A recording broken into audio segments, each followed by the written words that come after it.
Join me for a 25-minute practice session.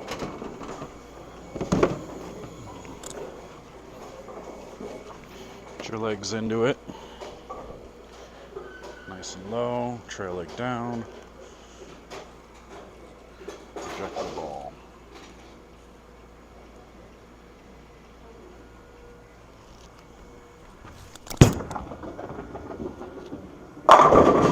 Just throw it like that every time and be okay. All right. Now, here's the real question. Do I shoot spares 5 steps? I think I do. I think I should. Let's find out. Let's shoot at a spare. Man, all my angles look different. Oh, I was about to take 4 steps. Regroup. That's tough. Been doing it like this for 6 months now.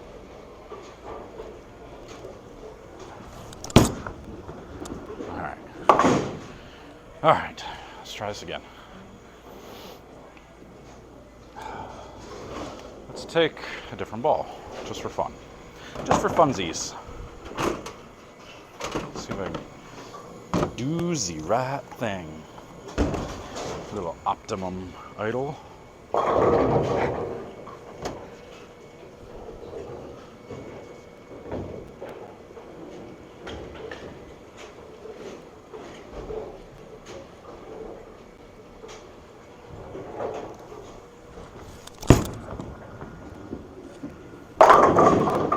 That was pretty good. That was pretty good. I don't know. What'd y'all think? Did that one get in the lane properly? I'm gonna have to go back and watch, but appreciate your comments for sure. Make sure to like and subscribe. Just give you a few minutes of showing you what I'm working on. Working on the old 5-step. Used to take 4 for 6 months. Got the swing back in line. Now I'm going back to 5 to give me the anxiety swing.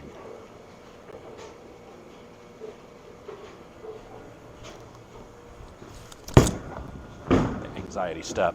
Not the anxiety swing. What am I talking about? I'm getting rid of the anxiety swing. We're going with an anxiety step. Alright, let's shoot a spare. This is going to take me every day practicing to get back down packed.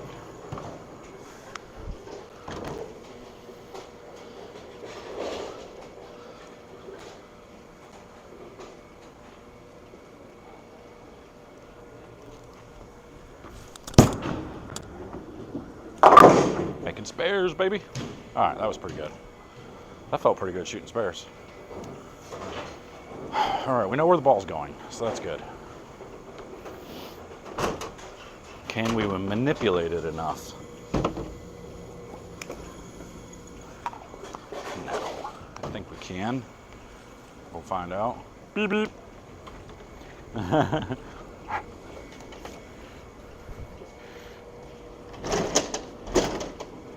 we go. Get my little rock going. I always rock to get kind of comfortable until it feels right. Draw my lines and then I go.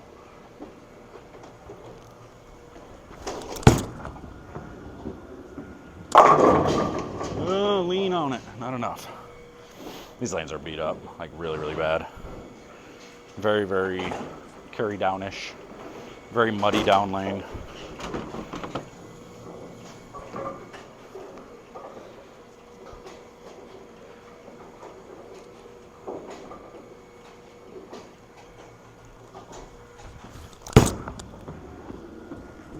I feel all right. I think we're gonna be okay. We're gonna be okay. Let's go to a different ball here. Let's try this archetype. This blue and white archetype, the new one. Throw it in that same general vicinity. See what this ball does. Rock, rock, rock.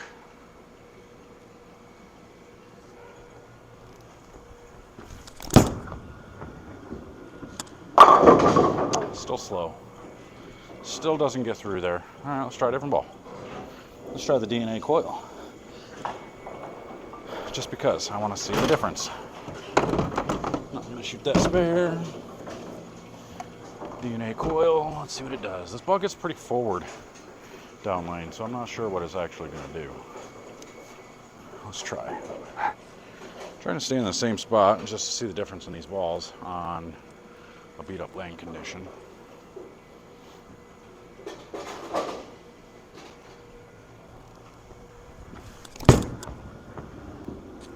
Wow, that one actually got going.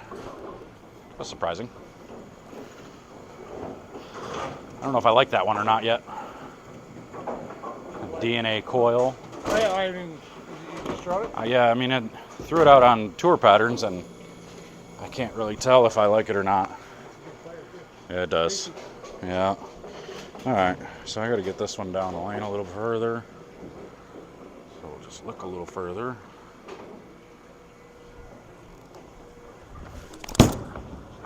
There you go. She gets up and goes. Yeah, it shouldn't get up and go that way. So, Well, after, yeah, I flat 10 with the track ball and I flat 10 with the pink ball. And I pulled that one out, now it's hooking a little bit more, so. what that does on a trench stuff. Yeah, it might go crazy. Yeah. But that's a good thing, though. If the lanes are that muddy, I need a ball that'll actually get through Right. there. So I'm going to see if. Well, you find a purpose for it. I'm gonna make a small move and see what it does.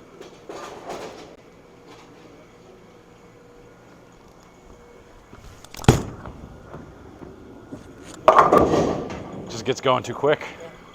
That's weird. Must be the core. The core is super strong. Big core. But it was a, I think it was 247 RD on it, so. Yeah, which is pretty typical, but it's still fairly low. I mean, it spins good. All right, move a couple more left. I gotta get it down the lane a little bit, so I'm gonna try to rotate it.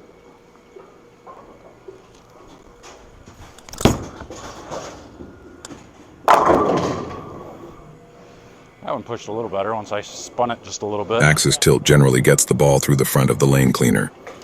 Not too bad. Axis rotation will determine the side-to-side change of direction the ball will make. Idle. It's good. Yeah, but you know, it's only good. It's only what? It's only good if Simonson likes it. Yeah. He's the only one that threw it. He threw it everywhere. Right. That and DJ. Oh yeah, that Venom Shock.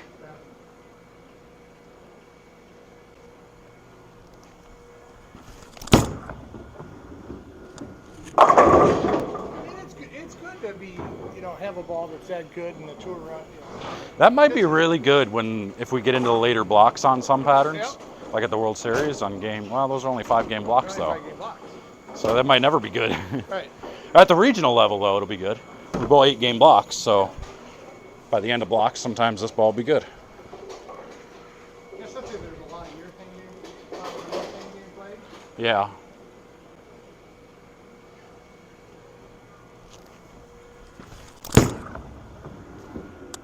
To me, that's what I consider this nation a lot like. You got a lot of down there. Mm-hmm. And nothing, no holes up front. Yeah, this is a lot like what you would see at the end of the day of a tournament. Yeah. Because this is where I generally leave a lot of flat 10s. Keep the ball uses up and you're trying to stay in play.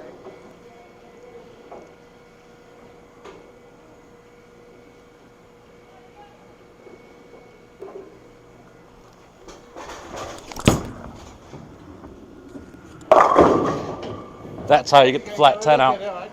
That's how you get the flat 10 out there. Well, that's how what's his name wanted to do it. Yeah. Yeah, 2 Brooklyns. 2 Brooklyn doubles. It happens. All right. This is going to take a while to get used to. I only got 2 weeks. Better get used to it fast. Shouldn't be. Just changing my eyesight a little bit.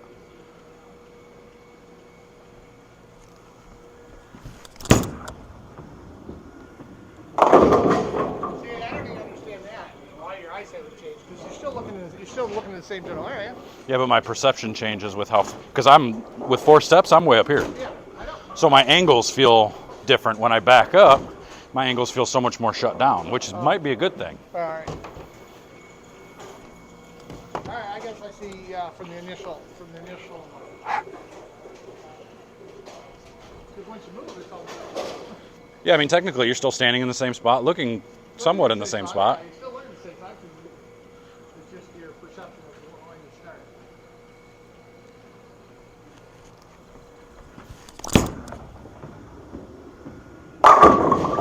That was pretty good. That was really good.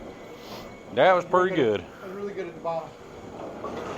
As long as, see, I've noticed too, as long as I keep my legs into it and I get my legs getting lower to the line, my left leg, Yep. it keeps my trail leg down, and all of a sudden my arm fires through it a lot better. My hand clears it a lot better. Oh, yeah. But back being when I'm antsy, I'm standing up at the line, my hand's on top of the ball, I'm not doing any of the right things.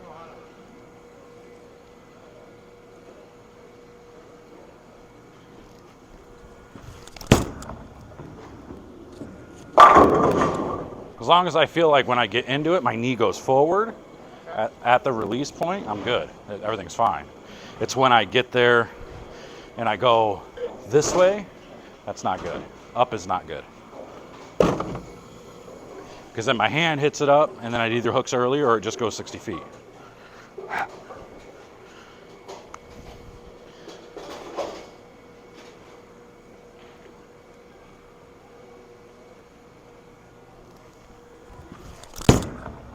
Woo! Woo! I don't know how that one held, I don't know either. but she did.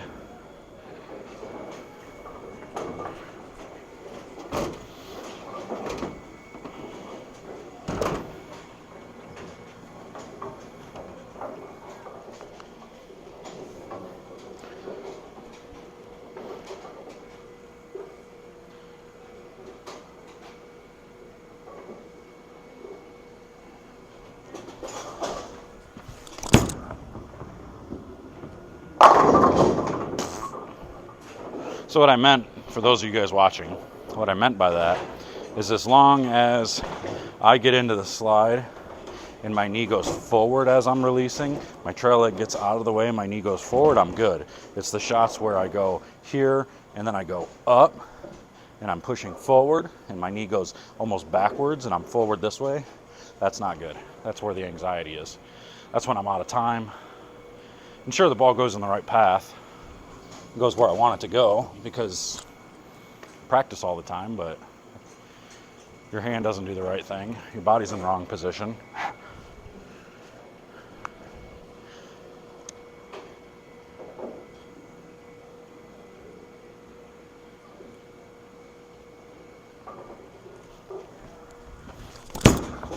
Like that's good. You create ball motion when you have your hand and everything doing the right thing.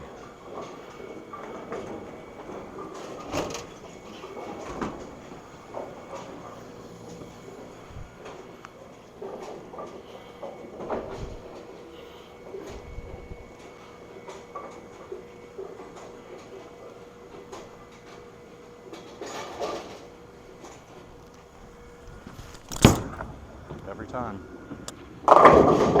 It's got a chance every time you do it right. Even if it's a little off target. That's the difference. That's the difference between having ball reaction that wins and ball reaction that's making you kick yourself because you're like, why in the world am I leaving so many flat 10s? Why am I not getting the off hits? That was an off hit. It carried.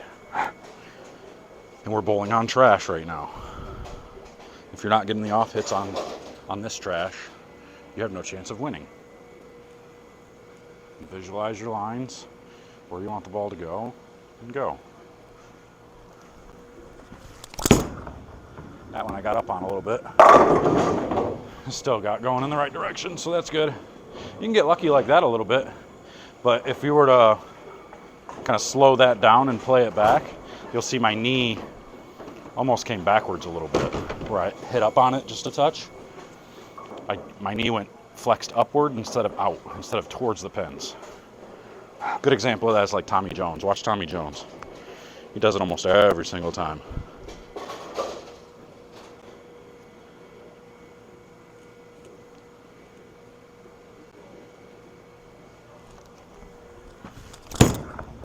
That's right. Yeah, that was not a very good shot. Good with my legs. Not good direction-wise.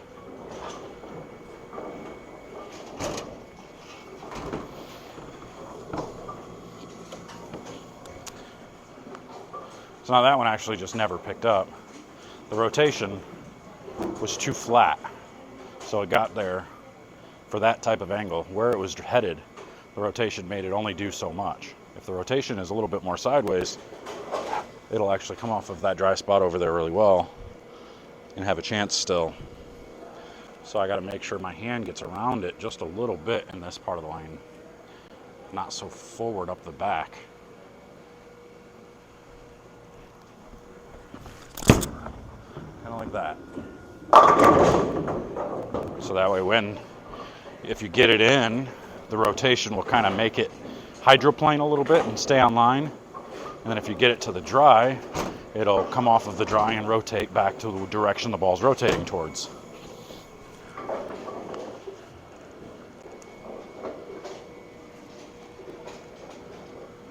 I'm starting to tear up this part of the lane.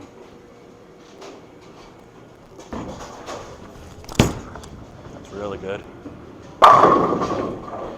See, if I could just throw it like that every single time, I could probably do something with my life. But for some reason, Dingleberry Pie for brains up here doesn't want to do that every time.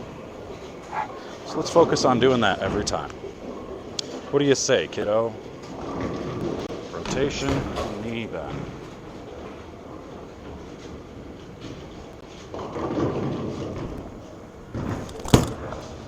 Left. It's left, but good rotation, good knee bend. It stayed on line. It's 10 back.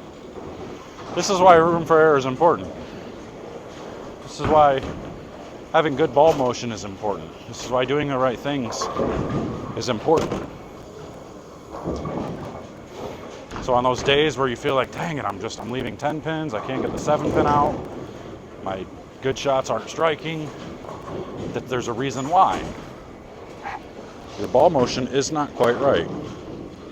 And there's days where sometimes you're just never going to figure it out. I have them all the time. Even when you know what you want your ball to do, sometimes it's so hard to just get it to do it.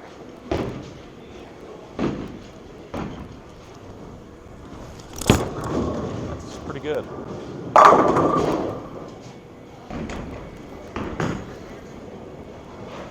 So now what we're going to do for the next 5 minutes of this video, which then we'll shut it off. I just letting you guys watch me practice and hear my thoughts on what I'm trying to do. I'm not wiping the ball off at all. I'm just kind of letting it be what it is. I'm gonna move a zone to the left. No, I'm gonna move a zone to the right. I'm just gonna come back here to. I'm gonna start with my feet on 30, and I'm gonna throw a shot on what I think I need the ball to do. I'm gonna try to get lined up in this spot.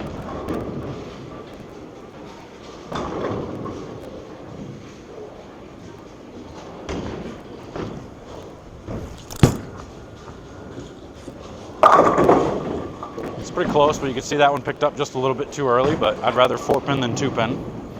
I'd rather my ball hook too early than my ball not hook too late. Because I can make a 4-pin. It's very difficult to make a 2-8-10. So I'm going to try to stay right where I'm at and make manipulation changes with my hand, my eyes, my speed, all that stuff, instead of moving my feet. Moving my feet's the easy part. Let's keep where we're at. Make a little adjustment.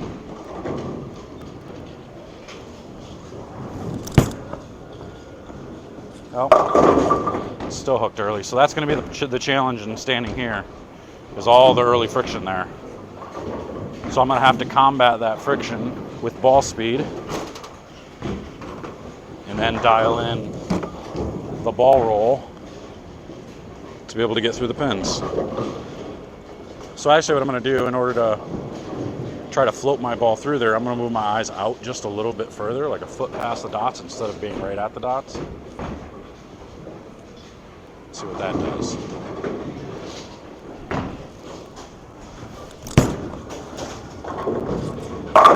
There you go.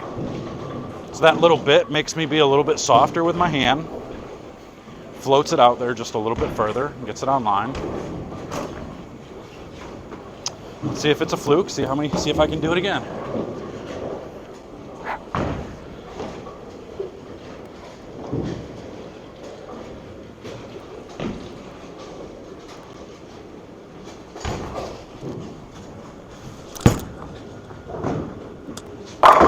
There we go.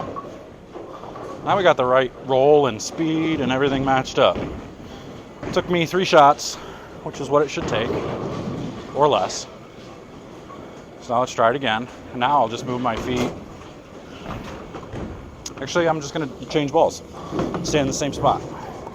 Much slower ball. We're going to go with the optimum idle. Stay in the same spot and see what it does.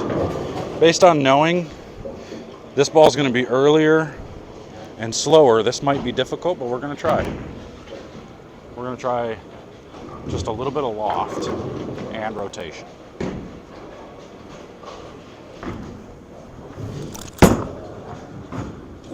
Okay, that was not right. That actually made a better motion than I thought it was going to, because it didn't see the front. So I don't need as much rotation.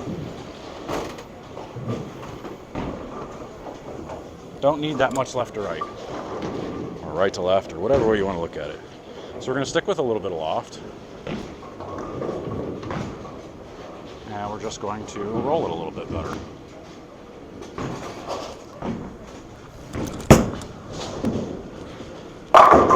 Two shots, there we go.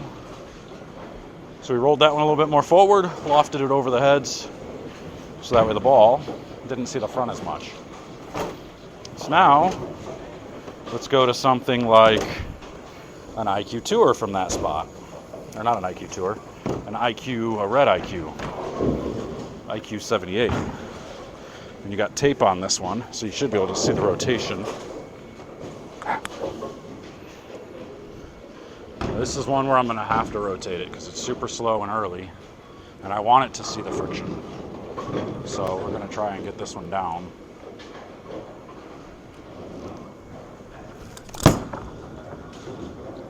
Okay. All right, so we're going to keep feet in the same spot. Motion-wise, it wasn't bad. Just going to throw it just a little harder. See what it does.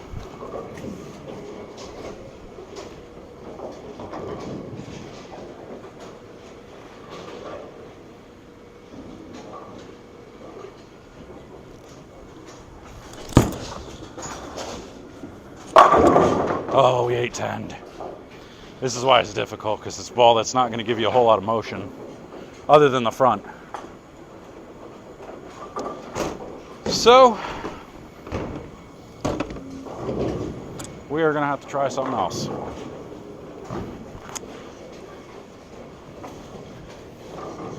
I will try the loft again. Just get it to store a little bit. Speed, loft, all that good jazz.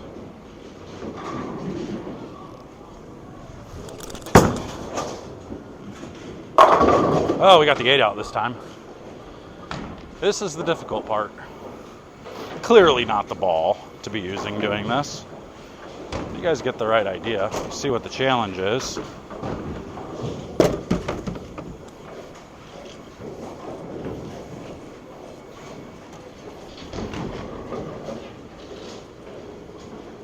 I'm gonna try and hook it, throw it to the right, see if the friction will help.